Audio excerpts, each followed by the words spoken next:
Paspas na kag-talk. Wala na kay feelings. Feelings anto. Oh, again.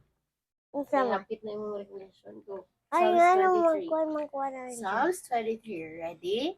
Begin. Begin. Again. Stop munong sa ko na gamay me. Go. Again. Go. Psalms 23. Ready? Begin. Psalms 23. The Lord is my shepherd.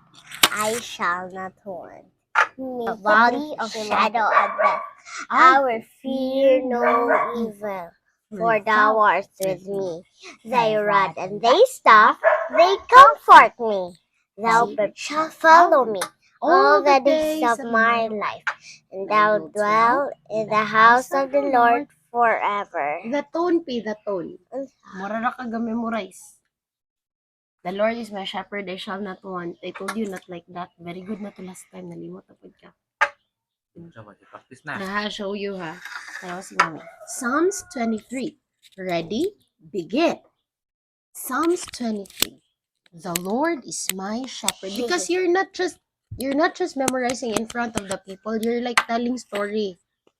Okay? Pero nice paminawon because kung simple memorization ra, that's so boring. Paspas pa jud kayo fast and walay feelings. Okay?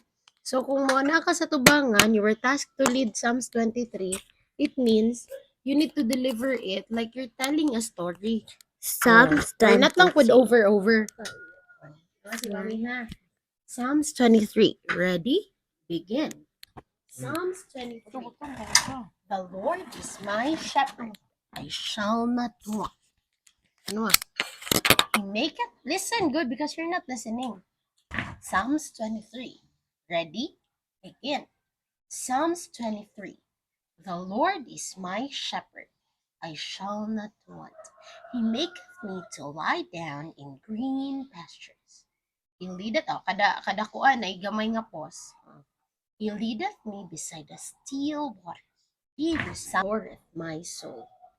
He leadeth me in the paths of righteousness for his name's sake. Yea, though I walk through the valley of shadow of death, I will fear no evil, for thou art with me. Thy rod and thy staff, they comfort me. Thou preparest a table before me in the presence of my enemies. Thou anointest my head with oil, my cup runneth over. Surely goodness and mercy shall follow me all the days of my life, and I will dwell in the house of the Lord forever. You see, there's a pause in between lines for emphasis. Oh, you take note of that. Okay, the Lord is my shepherd, I shall not want. He maketh me to lie down in green pastures. He leadeth me beside the still waters. He restoreth my soul. You're just simply memorizing the lines. You're not giving life to the lines. Okay? So when you do it, you pause.